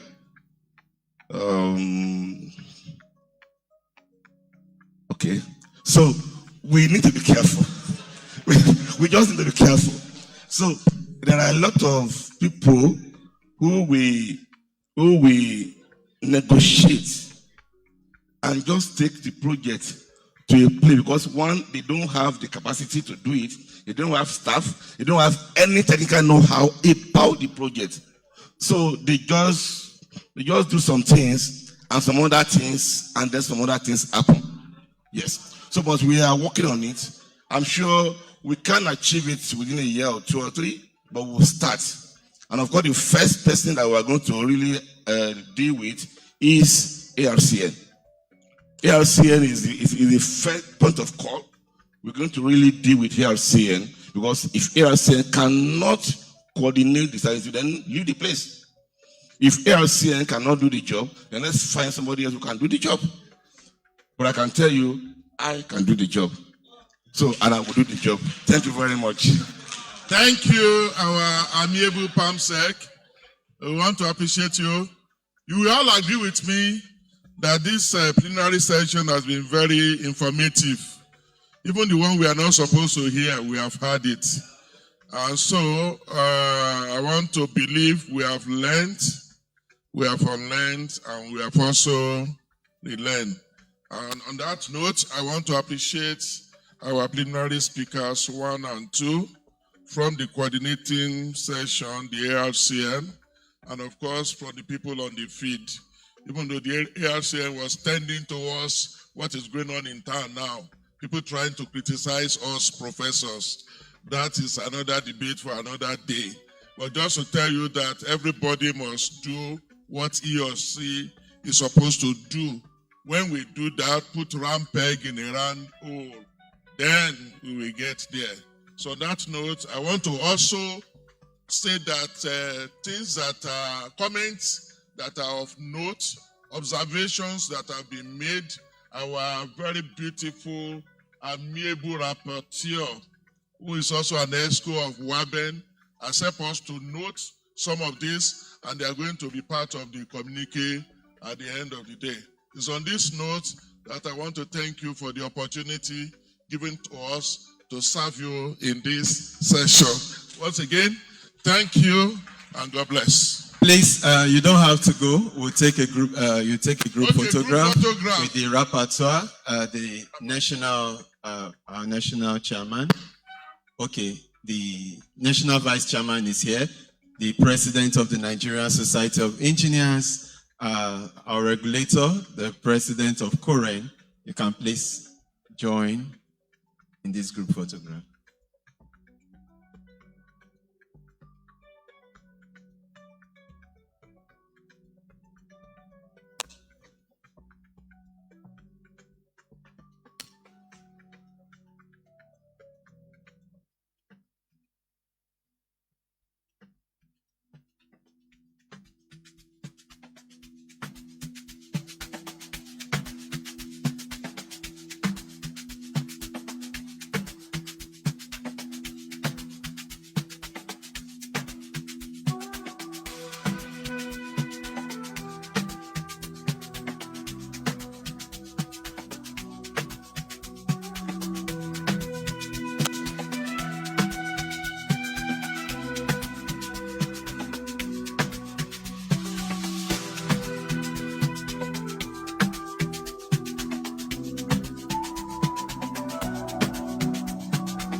Thank you. Let's put our hands together for them. Thank you, thank you, thank you very much for that wonderful session.